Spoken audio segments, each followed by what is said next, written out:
But I want to take you across Canada. Yes. And just start the conversation on each team, yes or no, playoff team, and then what's interesting to you about them. What's something you'll be watching? What's a concern? What's a stand? Just, kind of a remark on each team, and we'll see where it takes us, man. Maybe some of them have a lot, some of them have very little. And then we'll start out west, because to me, this is the most interesting one in the entire country in terms of, are they a playoff team or not? And the Vancouver Canucks, in my opinion, are ripe for regression. I think a lot of things went really well for them last year, and I'm not sure they're as good as they ended up winning the division. I don't think they're that good. They're also dealing with their star starting goalie in terms of how much is he going to play? When is he going to play? What does he look like now, having been through some things? If this is a Shilovs-Lankinen tandem, I'm less high on them with and yet there's talent there. And I look around the rest of the division and I go, Anaheim, not yet. Sharks, not yet. Seattle, not soon. I don't know. LA appears to me to have taken a step back. We can get into any of that, but when you look at the Canucks, playoffs, yes or no? Yes. Right. But I don't disagree with your regression part. Like, I don't think it's possible that they can be as good as they were last year. I think they had so many things go right. But the Canucks fans will tell you that. And they'll tell you loudly. That's okay. You know what? It's okay. Like, I actually despise Vancouver fans, but strong. No, I despise them. It's like, it's the same as Leaf fan. Uh-oh. No, it is though. Like, you've never done bleep all, and you continue to tell us when you're great that you're like so remarkably great that we need to watch every time. Okay. But you end up losing. We do that a lot. When it counts the most. Like, you've never won anything. We lose later than they do most years. Okay. So let's talk about the team, though. I'm with you. The Canucks. But I do think, like, you go down and who are their best players? Quinn Hughes. Yes. Elias Peterson. Yes. Pettersson. And their goalie. Yep. And like JT Miller had a great season. I'm not sure he's going to have that season again. Okay, Brock Besser had a good bounce back season. I'm sure JT Miller will not have that same season. And Pettersson sort of disappeared on them. Like, they were getting frustrated with him right after he signed that big contract. We call that the William Nylander effect. Oh. Speaking of comparisons between Toronto and Vancouver,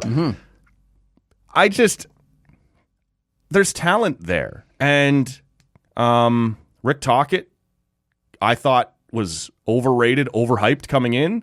I was pretty wrong on that. Good coach, man. He started to press all the right buttons and got them going. So I think if you force me to answer the question, I would also say a playoff team still, but it's based more on what else is in that division, right? I don't think there's enough there to hold. And so if they finish, third behind a rebounding Vegas, and I assume Edmonton's going to do what Edmonton did, probably, but without the gaping chasm at the beginning of the year that they had last season.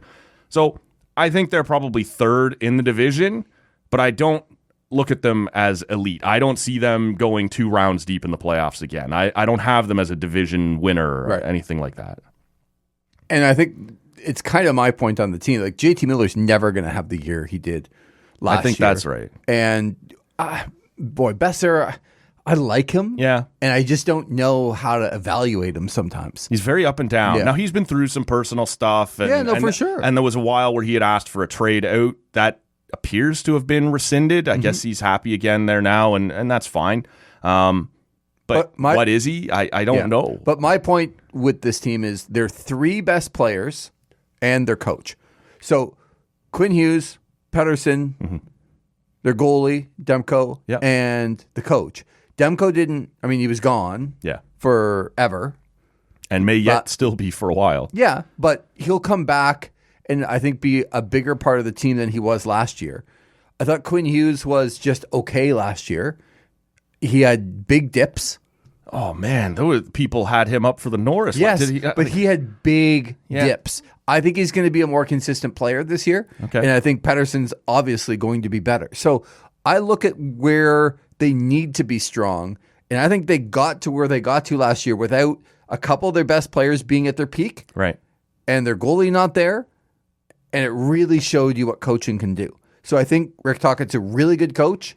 I think their better players will have better years than they did last year. Yeah. But also, you look at the rest of the group, I don't think will pull their weight as much. So that part I agree. It ends up evening out to me. Yeah. And okay, I think they'll regress a little bit, but I don't think they'll regress because of the division.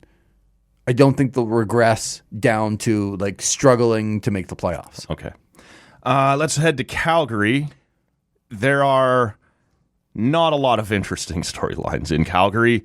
I have them as an easy no on the playoff front, but I will say I'm intrigued to watch Dustin Wolf, who's been for the last several years the best goalie in the AHL, and they just weren't able to do anything with him because you had Markstrom, who legitimately deserved the starting spot there. Now, do you want to bring this kid up to be the backup? Probably not. He's better off in the AHL playing games. So he was sort of blocked. And now he's going to come in. He's going to play behind, I don't think, a very good team. Probably, in that Western Conference, 10th, 12th, kind of one of those middle of the pack teams. They just, Huberdeau has, I sort of, when he came the first year and struggled, I was like, well, that's just new environment. Won't be a big deal. It's a big deal. He's struggling. He's not bouncing back. Kadri's another year older. Your blue line is okay. There's some pieces there, but I don't think there's much depth there. And so in terms of playoffs, no. In terms of interesting storylines, honestly, for me, man, it's really only Dustin Wolf. I think this is the surprise team in the West. Now, when I say that, you'll be surprised how terrible they are. No. I think they're going to be a lot better at the beginning of the season. Okay. And as the season wears along, I worry that the fall will be too much for them to actually make the playoffs. But I think they're going to start really well, and I think they're going to be in contention in the spring. So I don't know if that's a surprise, but the way that you're talking about, and I know a lot of other people are kind of counting them out right away, I don't look at them that way. I think there's a lot of pressure that's off of some of the guys in Calgary. Yeah. The expectations are low. And this looks to me like a team right now that either doesn't have any direction or knows they're stuck. But either way, in that terrible spot of not quite good enough to make it, but not bottoming out and collecting picks. When you have Huberdeau and Kadri and Uyghur and some pieces that are going to keep you competitive, but not quite good enough, right? And so I don't know if it's they don't realize they're not good enough, which is sometimes a thing, or if they know they're not good enough, but all those contracts I just named are pretty long term and nobody else wants them, so you're sort of stuck in this really gross gray area. Yeah, no, I don't disagree. I think they're better than some people think they're going to be, but if you ask me at the end, are they in the playoffs? My answer is no. Yeah. I just think they'll be close. Let's go a little bit up north of Calgary to Edmonton. Coming off a heartbreaking Stanley Cup final loss, they did make some adjustments and some changes. Rob and I talked on the Monday show about the idea of signing Josh Brown to a 3-year contract and immediately going, pew, no, and waiving him. That's not ideal. But, they have brought in some other pieces. They re-upped Corey Perry. They've brought in Jeff Skinner. Those are experienced guys. I'm not sure how much better it makes them. You have lost the two guys there to the offer sheet back in Broberg. Broberg was and Holloway. Yeah. So there's been some changes. We can argue about whether they're good or bad. We're going to get another look at Stuart Skinner for a full season, who I think has shown to at least be a capable number one. What do you think of the Oilers? Yes or no to the playoffs before we dive any deeper? Oh, 100%. Yeah, same, obviously. Not even. Yeah. So when you say, you're looking at them and you're like, I'm not sure if they're better. This was They're going to have to be at least 2 goals better. Yeah, but this was from December. Yeah, oh yeah. The best team in the NHL. Yep. They were. Now, they didn't win the Stanley Cup. They came within 1 game of winning the Stanley Cup. Yep. But from December on, this was the best team in the NHL. Yep. And so I think when you are talking about them getting better and they've made some additions and deleted, poor Cece, he's gone. Yeah. But They appeared to value him less than you thought they did. no, they just couldn't afford so many so great much elite defensemen. talent. Yeah, exactly. It's the opposite of what you're talking about.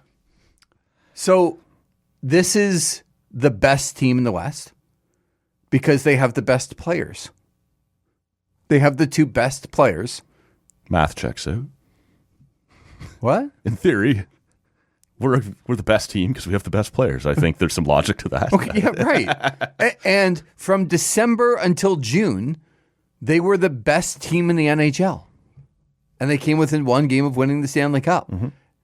And I always remember the part here for me that will be tough. So they got off to that crazy bad start last year.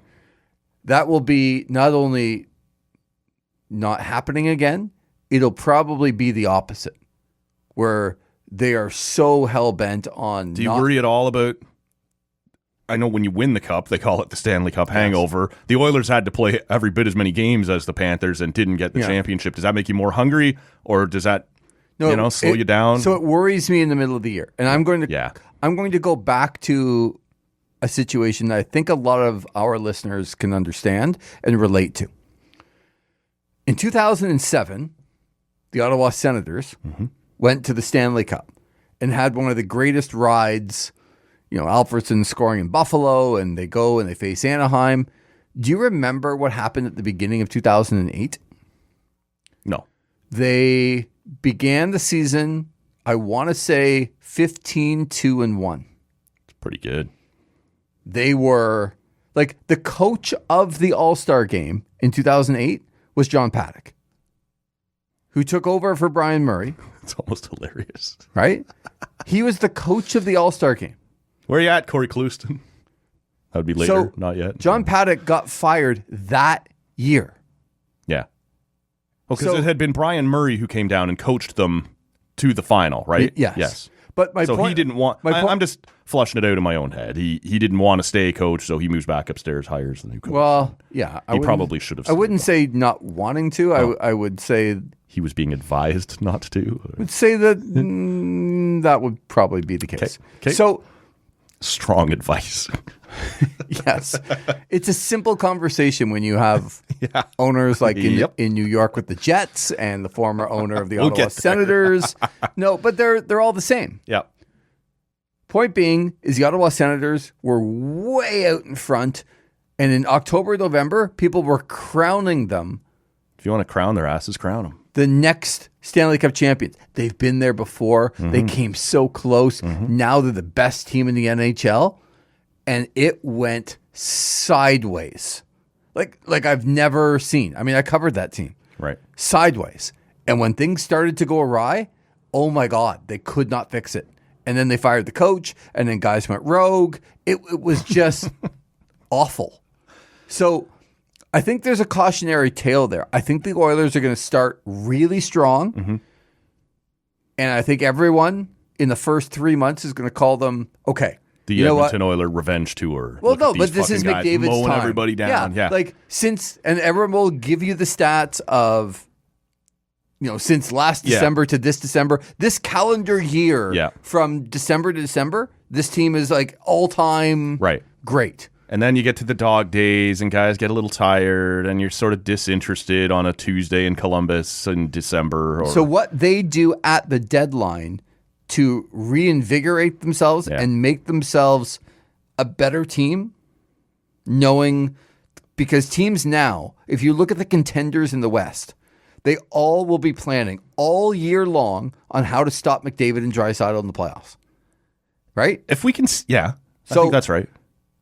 I don't think everyone knew that McDavid and Draisaitl were like two of the best players. Yeah. But nobody ever thought we don't have to deal with them in the playoffs to get to where we want to go.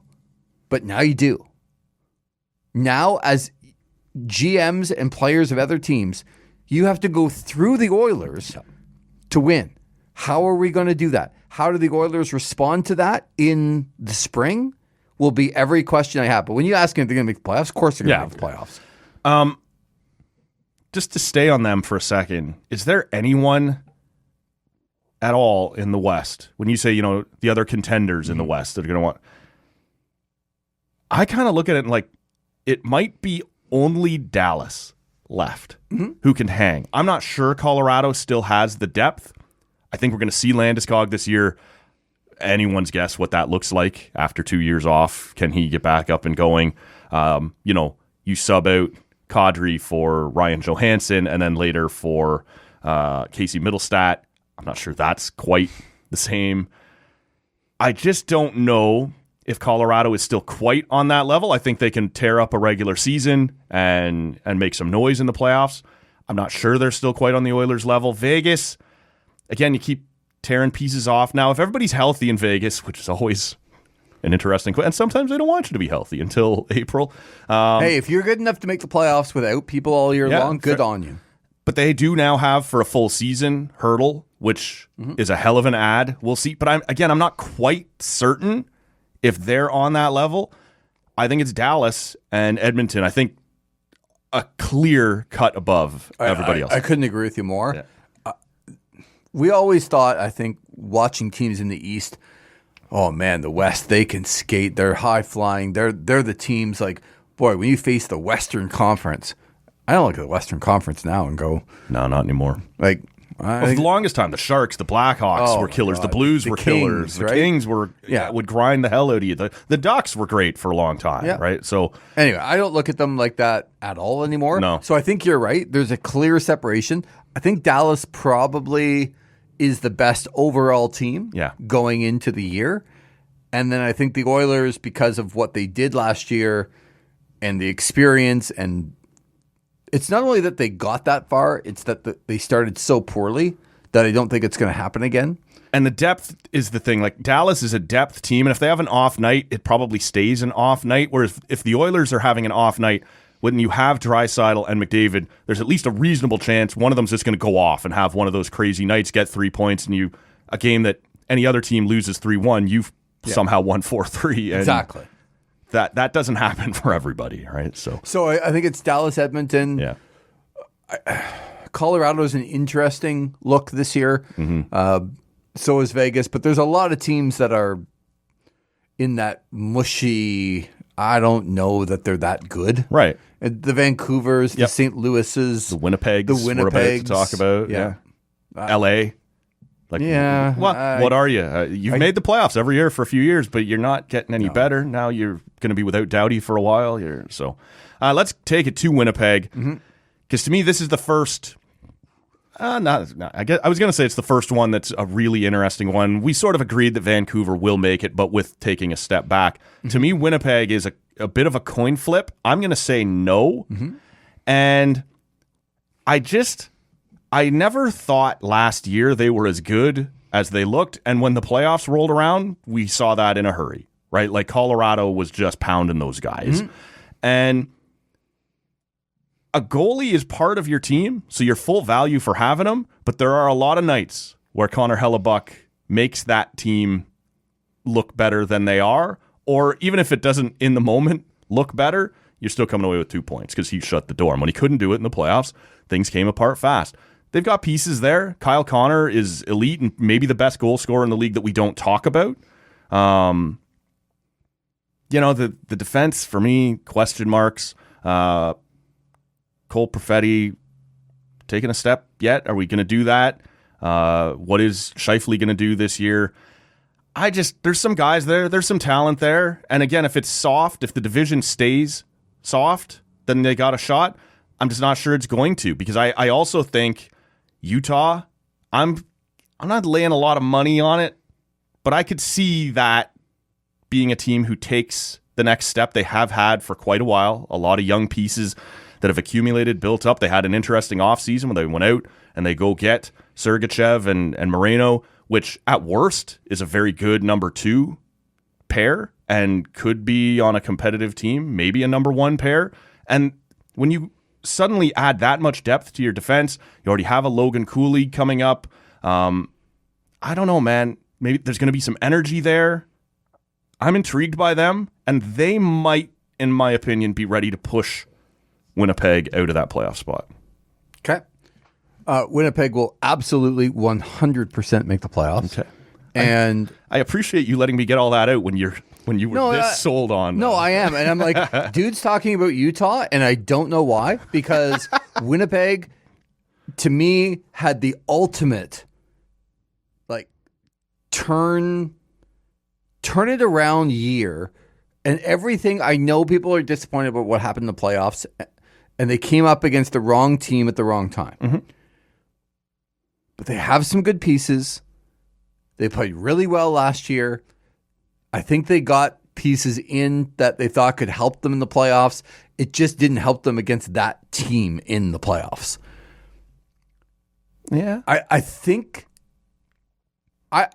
I just know that there when I say, and I think I teed this up correctly, when I said for me it's a coin flip. I'm not saying, you're saying 100% in, and that's fine. I think you probably are in the majority view there. I'm not saying 100% out. I'm saying, I got questions about these guys. Yeah, but I'm saying this is going to be one of the best teams in the West. Okay. I don't see it, man. Like, Ehlers is good, Connor is good, Scheifele. There's not a whole lot on the defense I'm excited about, and then Connor Hellebuyck. But what you're missing is that there was Please tell me. Well, it would be nice that you listen. It'll be good. There was a stain on this team for a long, long time, right? It wasn't just Dustin Byfuglien. It wasn't just Vander Kane, Blake Wheeler. It was Paul Maurice saying, "I can't coach these guys anymore. I can't do it." And then he goes to Florida and wins. I know, but then so maybe you put in problem. No, but then you put in, another coach that is like he's a player's coach. Yeah, but he's not here this year. He's stepped away. He's going to retire. I know. Okay, but this team learned on its own. When they got rid of all the crap, they ended up being a good team. Now, they lost last year. Mm-hmm. I get it. But they're different now. They're experienced. They have one of the best goalies of the planet. Mm-hmm. And they know what happened last year when they played really well all year and they got hammered. They knew in the offseason that the players that they got at the deadline were the right fit except against Colorado. So, and probably against Edmonton. Well, guess who's still waiting for you? No, I know that. But probably against Colorado and Edmonton. Dallas. No, I think they could have really hung with Dallas. I don't agree with that at all, but okay. Dallas is not the same type of team that Edmonton and Colorado were. No, that's right. But I think Dallas is closer to the type of team that Winnipeg is, but significantly better at it. I wouldn't say significantly, but okay. I think Winnipeg's one of the best teams in the West this year. And for me, when I look at it, sometimes when I am expecting Winnipeg to take a step back, and it might just be the math. Again, you look at the rest of the division. Do I think St. Louis is any good? No, not really. Like, do I think Minnesota is any good? No, not really. So I expect Dallas, Colorado, Winnipeg, and Utah to be sort of fighting it out. And if you do get a little pressure from the other side, adding that fifth, wild card crossover thing, we'll see. Chicago is the other team. They're not ready. They have added a bunch of interesting NHL talent. They won't be as putrid as they were last year, but they're not they're not taking that big of a step. No, they did that to support their young as they should have. And they tried to last year as well, and they all got hurt somehow, which was brutal. So we'll move east again to Toronto. Mm-hmm. No significant change in terms of your core group over the offseason, which a lot of people were calling for. We did move some letters around on some jerseys. We'll see if that helps a whole lot. New head coach, revamped blue line. It's an old blue line, but it's a big blue line, a little more physical. Maybe that's going to fit a little better with a Craig Berube system. If you want to hear a little more in-depth talk on the Leafs, I can say that on episode 1402, Jeff Vayette will be here to tee up the Leafs season as he does every year for us, our Leafs season preview. And so look forward to that on episode 1402. Thank God Jeff's after me. You got to get this, got to empty the tank first, or what? No, just O2. Oh, I see. Like the Sabres. You do understand. O2, yeah. Well done, man. Yeah. Well struck. I know. If you just let me breathe for a second, you'll get the point. To tee this up. No, I know what I'm saying. Like, I'm funny. You gotta let me. That is such bullshit. You gotta let me breathe. Oh, we gotta get that Hitman beer too. I saw. Yeah. We gotta lay hands on that somewhere. We'll get to that. Hopefully. So. Yeah. Okay. Dude, it's your team. What do you want to ask me about your team? Seriously. Oh man, almost nothing. Right. So you want to skip them or? I think easy playoff team. It's a different look. I think what we're betting or they're banking on here is maybe about the same, maybe even slightly worse in the regular season, but that it's more playoff ready, I think is the goal with what they've done. So here's what I'm going to tell you and every other goddamn Leaf fan. When you are middle of the pack in the regular season, because you are going to take a step back, can you please not act like the world is ending? Because you are playoff ready. Like, you understand what's happening in the playoffs. You have a new head coach. It's going to take some time for that coach to kind of mold what he wants out of players. As the new captain, I mean, I'm just so inspired by Austin. It's just amazing. The guy was so good that chasing 70 goals, he couldn't even make the goddamn show on Amazon. It was really nice. They tracked him, but it was actually so not interesting to follow that dude. He couldn't even make the show. Awesome. That's a ridiculous measuring stick you've just laid down there. Seriously. He was chasing 70 goals. They had already chosen the players they were going to follow. That was announced at the All-Star break. No. Yeah, yes, Matt, that's what happened. Matt, do you understand they followed him all year long and they chose They him? didn't follow anyone until February. Yes, and they followed him in February. Okay, is that the same as all year long? Or are we just moving the goalposts here a little bit? I mean, the show. Yeah. They picked the guys already. Yes. Did they pick Austin Matthews? No. Yes, they did. No, they fucking did not. No, they followed him from February on. You're not right about that. Let's get back on the actual team. No, because measuring how good a captain someone might be by whether or not they appeared in the fucking... You should be all over Nate McKinnon, who said, not interested, not doing it. Terrible captain. Fuck that guy. You're right. I should be. Well, let's hear it. Okay. Let's talk about this particular This is a good team. And as a new coach, good coach, I think it'll take a while to mold. I don't think they'll be great in the regular season as far as like leading everything. People will panic in Toronto because they're not where they want to be, but they are a playoff team. I've kind of got them 7 through 10 in the league. Does that feel about right? Yep. Yeah. And they will be better in the playoffs. And this is a dangerous team come playoff team time. Do you think the big overarching question mark over the whole thing is having two goalies, neither one has ever played 30 games before? They're very high on Joseph Woll. I like Joseph Woll, and especially for this team, I like how robotic and calm he is in there and just does his thing. Yep. I think a team who has a history of getting a little worked up or getting nervous or whatever you want to call it can benefit from looking back and seeing that guy just doing his thing, like not worried about anything. But he seems to get hurt pretty often. Stolarz has gotten hurt pretty often and is ideally suited to be a competent backup. Behind him, got the ever-present Matt Murray. You can see what that might look like. I do expect he will play games for this team this year. Mm-hmm. That, to me, is the big question mark for the Leafs, is what kind of goaltending are you going to get? If they get league average goaltending, they'll be fine. Can they get it? Yes. Yeah. They're too good in front of their goalie. They have the puck a lot. Yep. I mean, Although they've built a team that will have it less. yes, they have, but they're too talented to. Their goalie is going to have to be really bad to put them in a bad spot. So I don't even worry about that.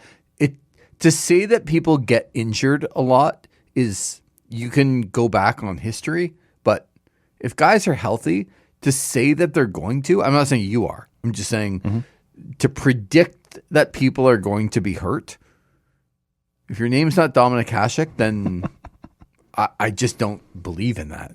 Like, I really don't. And look, Swayman and Ullmark did every other game. Like, the biggest contract I've ever seen for a guy that's played 40 games in his life.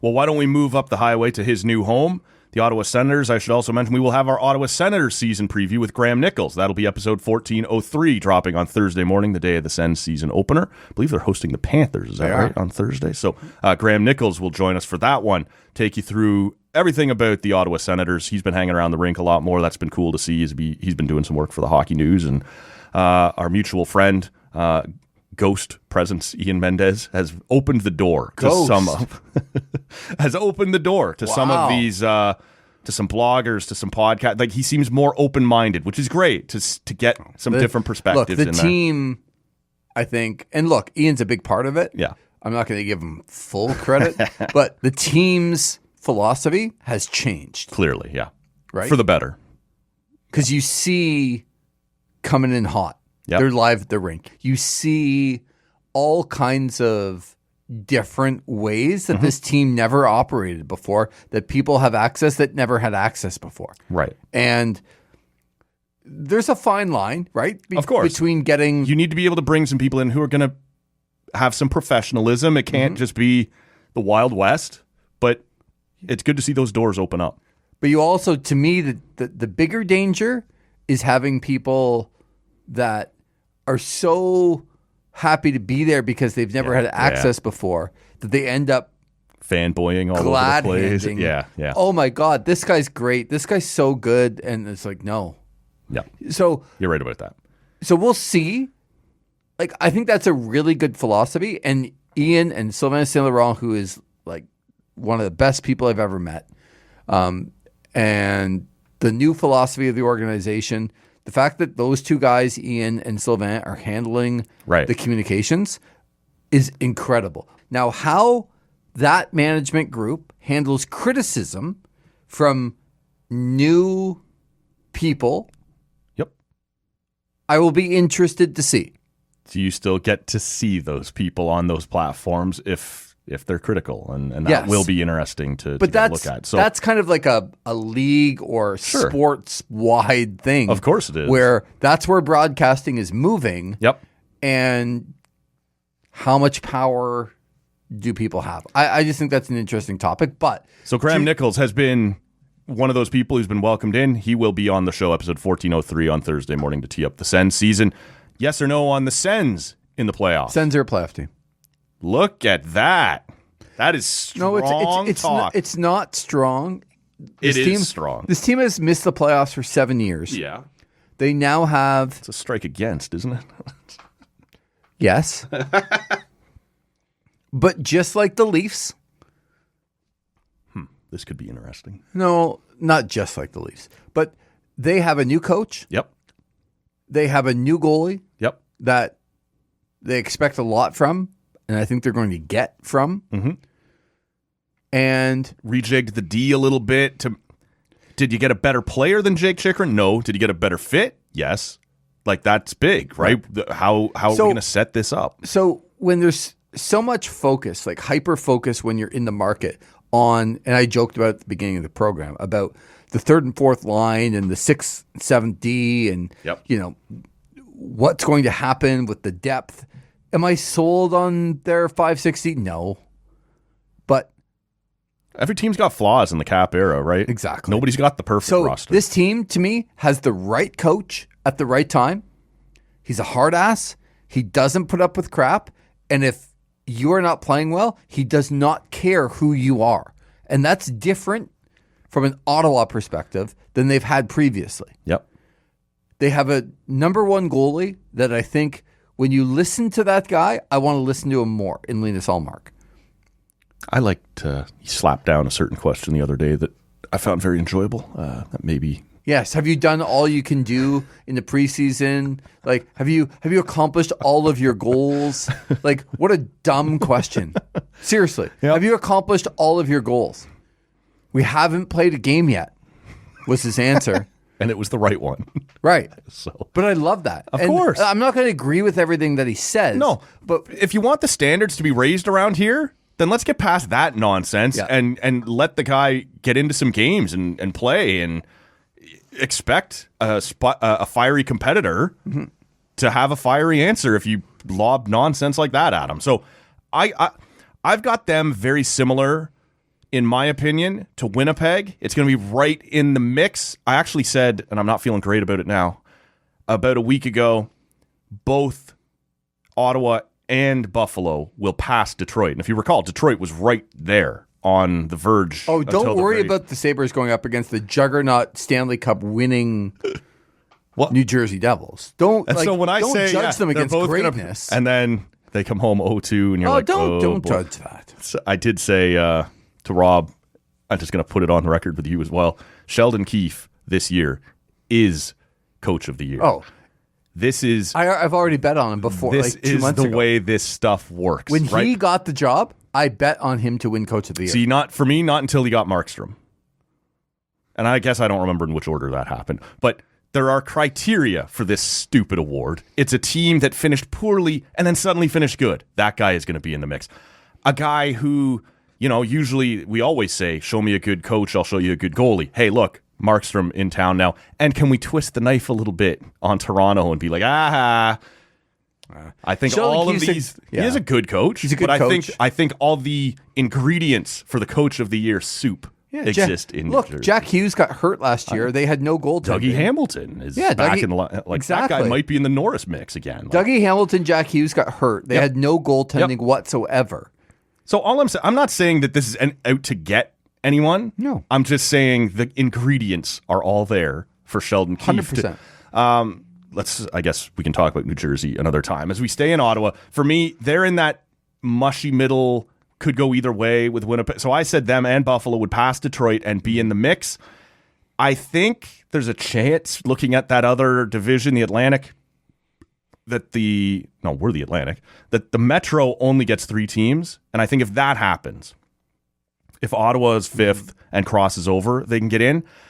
I'm just not seeing any of Boston, Toronto, Florida, or Tampa having gotten significantly worse enough for any of those 3. Like, I know Detroit was right there. I just don't think they're any good. Ben Sherratt is still in your top pair. He's another year older. Yeah. I don't know about their goaltending. I think Buffalo and Ottawa can take a step forward and be right there and maybe get in on the crossover.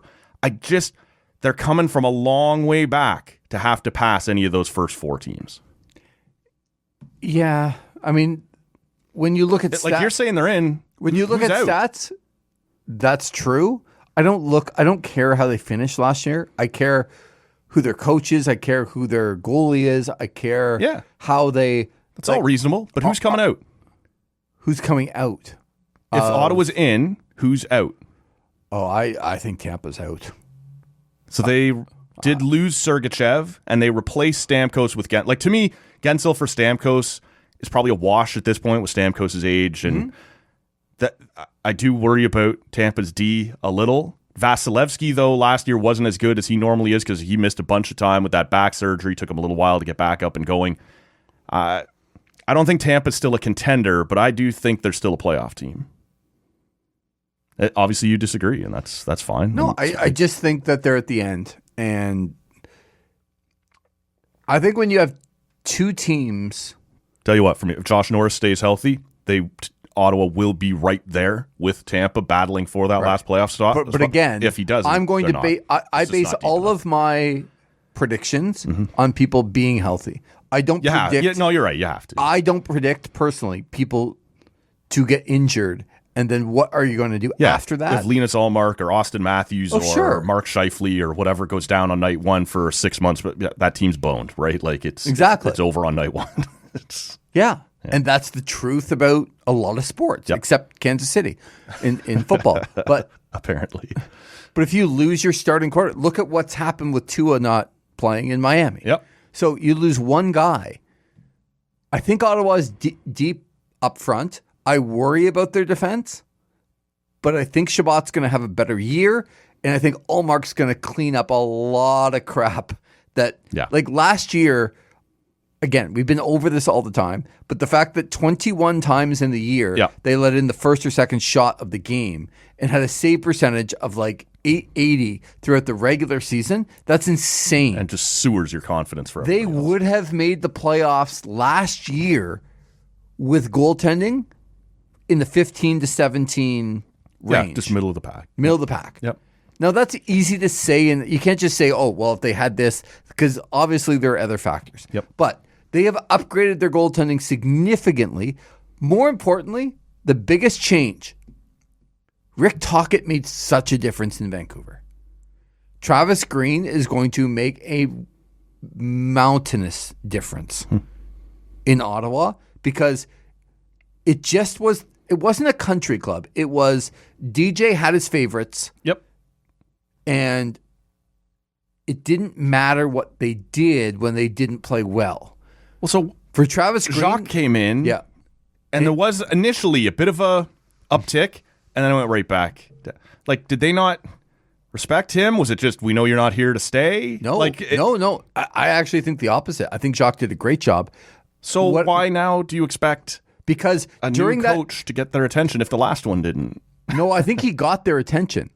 I think what people miss in Ottawa is like, okay, Drake Batherson, for example, because he's the whipping child he's the whipping boy when it comes to yeah. So if Drake Batherson never really knew how to play proper defense in the National Hockey League, not in junior or in the American Hockey League, but in the NHL, if he really never knew that and was never held accountable, when he went through a transition period with Jacques, it wasn't like, okay, all of a sudden he's the best defensive guy. It's going to take a half a season for guys to learn, make mistakes. There wasn't a lot on the line because they were already out of it. But I do think at the end, when you talk to people, and the people I like to listen to are the people that have been around a long time, that understand the Daniel Alfredsons, the Jacques Martins. They actually, even though they didn't win games, they got better. They understood. They did things differently. And over the course of Jacques taking over, I don't care how many games they won or lost. I don't think Steve Stais and at that point, Michael Andlauer Andlauer lost. So instill something here, build a culture, build a system. I think they did. And then when they brought Travis Green in, it was the perfect guy to bring in because if you didn't learn under Jacques, and you thought this was just like, okay, 6 months and a new coach, and then I'll be fine. No, actually you won't, because he doesn't give a crap. And if you don't play well, you will not play. I don't care if your name's Brady Tkachuk or Josh Norris or Drake Batherson. You're not playing. And watch Travis Green do that in the first 2 months of the year. That's why they will be better, and they will have a leader. Their best leader right now, like everyone thinks it's Brady Tkachuk, and I'm sure it is. By the end of the year, I think it was Yakimchuk. Terrible mistake to send him down. Sorry. By the end of the year, yeah, you can joke about Ottawa, but if I joke about the Leafs, then it's Linus Ullmark will be their leader. I could see that. Stability's huge. Anyway, they're going to make the playoffs. I got them outside, but just outside. Still a significant step forward that everyone's been waiting for. One more before we take a break here. The Montreal Canadiens, as we finish out our trip across the country. And look, I think they thought they were ready to take a big step forward. You lose Patrick Laine, who, that was brutal. I'm not exactly a Patrick Laine fan, but I did not want to see that, right? Where a guy has this opportunity to bounce back, new situation, apparently has gotten past everything that was, he was struggling with. And he goes down in the preseason. It sounds like he's going to miss a couple of months. David Reinbacher, that's a difficult one in that it will slow down his development, but I don't think he was ready to be an impact guy. But they have, some other pieces that are another year better. They're banking on Slafkovsky taking another step forward. Lane Hudson has stepped in. Guy doesn't appear to know where his defensive zone is, but he's very talented carrying the puck and running. Looks like he'll get a chance to run that second power play unit. Can Kirby Dach stay healthy? That would be, a major. How many more levels can Cole Caulfield still step up? And they've got stability in goal, which they've had for a while. They're happy with that tandem, and it looks like Montembeault will be the number one guy here, at least to start. But I have them as a fairly easy no. And I think for me it was going to be a no, even without these injuries, and still a pretty easy no. But now, for sure, I just don't see a path. This is the easiest question of all the teams for me. Okay. This is easier than Calgary. Yeah. They have no chance. No chance in hell. I don't believe in this team. I just am trying to look up right now because I know it was like some crazy record of how many games. Games lost to injury? No, that they went to overtime. Oh, which inflates your record all to hell, your points anyway. Every time I turn the TV on, Montreal's in overtime. Yeah. And losing more than winning, but getting points when they... Yep. Now, those are coin flips, and to their credit, they've gotten that far. Right. So they're showing but I some thought they fight. were fortunate to get that far. Right. So I think this is an easy no. I just don't think they're ready. They don't have the experience. They don't have a ton of talent. And if they lose a couple of guys, you talked about the injuries, but if they lose a couple more guys, it's over for that team. And I just don't... I know they're on a trajectory to maybe be okay in a couple of years, but this ain't the year. No, and I think we've talked about this. I'm not sold on their rebuild to begin with. Sometimes it's just luck and timing as to when you bottom out. And do you get first overall a Juraj Slafkovsky, or do you get a Connor Bedard, right? And that changes the trajectory of your franchise in a big way. I think they have some good pieces coming, but did they do enough to... be a perennial cup contender? I don't see it. I'm with you. This is a no. This is an easy no. And we may be talking about a bottom 3 team in the East. Like, I don't even know if they're going to be competitive. Totally agree. Yeah. Montreal Canadiens lost 16 times in overtime. Yeah. And the shootout last year. 16 points for losses last year. Right. That'll that'll make you think you're closer than you actually are. Yeah, and it's not a crazy criticism. Like, I might be a little higher on where they're going in the future, but this is not the year. So, yeah, I don't have a whole lot more on them, man. They're not there. They're not ready. The injuries. I do want a guy on my team that I can call Goal Caulfield. Like, I just like that, but I do also appreciate a coach who's willing to go into the last preseason game going, oh man, we better not dress our top line because things might get crazy, when you're the one bringing the thug to every game who seems to be in the middle of everything. Yeah. Nice. And good for Jack Eye to be, fuck him. Yeah, but that guy. He is that guy. He is that guy. Constantly hearing from the league player safety department and whatever. Would you want him on your team? No, I wouldn't. Okay. He's bad at hockey. Well, he's not bad He at is hockey. bad at hockey. Zach McEwen is bad at hockey. Ryan Reeves is bad at hockey. He can play better than those guys. No, he can't. No? Steven Lorentz of the new signee for the Leafs, someone asked him, what's it like playing with Ryan Reeves? He's just a bowling ball out there. And I'm like, I completely agree with that, in the sense that bowling balls do not have hands or knees. And that's Ryan Reeves at this point. Anyway, I would take Jack Eye on my team, but he's not. You've got, what's his name, and they picked up last year to be the Rempe deterrent. I forget his name in New Jersey. Doesn't matter. Some other big fighter. Point being, Montreal, maybe the worst team in Canada. If Columbus, they are the worst team in Canada. And if it wasn't for Columbus, maybe the worst team in the East. Okay, good. We're on the same page, finally. Yeah, well, pretty easy to throw an elbow at Montreal.